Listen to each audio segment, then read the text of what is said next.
Hello बच्चों, कैसे हैं आप सभी। चलिए इस वीडियो में हम समझेंगे क्लास 7th की वर्कशीट नंबर 12 जो कि 26 अगस्त 2021 की वर्कशीट है और आज का सब्जेक्ट है इंग्लिश। और इस वर्कशीट में हम समझेंगे कि फॉर्मल लेटर्स कैसे लिखा जाता है और किसके लिए हम फॉर्मल लेटर्स का यूज़ करते हैं।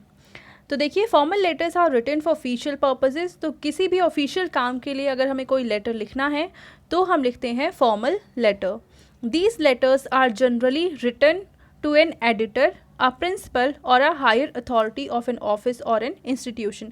तो किसी भी प्रिंसिपल को, एडिटर को या हमसे हायर अथॉरिटी जो होती हैं किसी ऑफिस या इंस्टीट्यूशन की, उन सभी को जो हम लेटर लिखते हैं वो होते हैं फॉर्मल लेटर्स।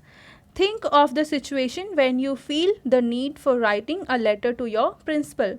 तो जब आपको अपने प्रिंसिपल को कभी लेटर लिखना हो, चाहे आपको लीव चाहिए हो या किसी दूसरे पर्पस के लिए, तो क्योंकि वो आपके की प्रिंसिपल हैं तो आपको उन्हें एक फॉर्मल लेटर ही लिखना होगा।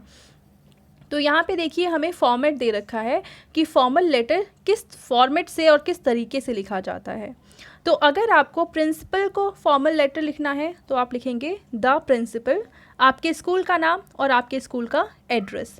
फिर उसके बाद आप लिखते हैं डेट, और डेट के जस्ट नीचे लिखते हैं सब्जेक्ट। सब्जेक्ट का मतलब है कि आप ये लेटर किस लिए लिख रहे हैं, उसका पर्पस क्या है, एम क्या है, वो चीज़ आप लिखते हैं सब्जेक्ट में। नेक्स्ट है सैल्यूटेशन, इसका मतलब सर या मैम। तो अगर आपकी प्रिंसिपल या जिसको आप लेटर लिख रहे हैं वो लेडी हैं तो आप मैम लिखेंगे, और अगर वो सर हैं तो मतलब अगर वो मेल हैं तो आप सर लिखेंगे। उसके बाद आपको लिखना होता है बॉडी ऑफ द लेटर, और बॉडी में 3 चीज़ें आती हैं। इंट्रोडक्शन, मतलब कि आप अपना इंट्रोडक्शन देंगे और लेटर क्यों लिख रहे हैं वो लिखेंगे। देन मेन कंटेंट, मतलब लेटर लिखने का पर्पस क्या है। और उसके बाद कंक्लूजन, मतलब आप चाहते क्या हैं, मतलब आपका जो लेटर लिखने का मकसद है उससे आपका क्या निष्कर्ष निकलता है वो लिखेंगे यहाँ पे। उसके बाद thank you. Then complimentary close, यहाँ की आप जैसे लिखते हैं कि योर ओबीडियंटली या फेथफुल्ली, इस तरीके की चीज़ें लिखेंगे। उसके बाद आप अपना नाम लिखेंगे और फिर क्लास या सेक्शन लिखेंगे। ठीक है, अब इसके बाद देखो यहाँ पे हमें एक फॉर्मल लेटर दिया ही हुआ है लिखकर, पर यहाँ पे कुछ ब्लैंक्स है, आपको उन ब्लैंक्स को फिल करना है। तो चलिए देखते हैं हम इनको कैसे कंप्लीट करेंगे। द प्रिंसिपल, सबसे पहले तो आप यही लिखेंगे। उसके बाद आप अपने स्कूल का नाम लिखेंगे और आप अपने स्कूल का एड्रेस लिखेंगे, और यहाँ पे जिस दिन आप लेटर लिख रहे हैं उस दिन की डेट डाल देंगे। ठीक है, उसके बाद सब्जेक्ट, अब देखो ये लेटर किस लिए लिखा जा रहा है। Write a letter to your principal requesting him और her for 3 days leave for your sister's marriage.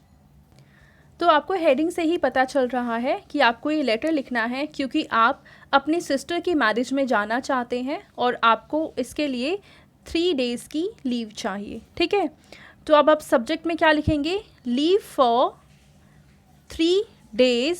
यहाँ पे आप लिखेंगे leave for 3 days for my sisters marriage. Leave for, उसके बाद आप लिख देंगे 3 days for my sisters marriage. तो ये तो आ जाएगा सब्जेक्ट में। ठीक है, leave for 3 days for my sisters marriage. उसके बाद अब आपको लिखना है यहाँ पे सर और ma'am. I am a student, तो फर्स्ट वाले ब्लैंक में आएगा I am a student of class 6 of your school, my sister is getting married. Second blank में आ जाएगा मैरिड ऑन, फिर यहाँ पे आप डेट लिखेंगे, जिस भी डेट को आपकी सिस्टर की मैरिज है। आई रियली विश टू, देखो मैं यहाँ पे ना नंबर डाल देती हूँ, 1 2 3 4 5 6 7 8 9 10 11 एंड 12। तो इस तरीके से टोटल 12 ब्लैंक्स हमें फिल करने हैं। फर्स्ट में आ जाएगा स्टूडेंट, सेकेंड में आ जाएगा मैरिड एंड थर्ड में आ जाएगी date. I really wish to, fourth में आ जाएगा enjoy this joyous occasion, fifth में आ जाएगा ओकेजन, यानी यहाँ पे ये कहा हुआ है कि मैं सच में अपनी बहन की जो शादी है उस ओकेजन को अच्छे से इंजॉय करना चाहता या चाहती हूँ। I will not be, six में आ जाएगा able, I will not be able to attend यहाँ पे 7th में है ऑनलाइन, फ़िलहाल क्योंकि ऑनलाइन क्लासेस चल रही हैं तो online classes for 3 days from, आप कब से कब तक नहीं ज्वाइन कर पाएंगे, आप यहाँ वो डेट डाल देंगे। काइंडली 10th में आ जाएगा ग्रांट, काइंडली ग्रांट मी, 11th में आ जाएगा लीव, ये है 11th, तो 11th में आ जाएगा लीव फॉर 3 days, तो 12th में आ जाएगा डेज। तो इस तरीके से हमारा ये सारे ब्लैंक्स हमने फिल कर दिए।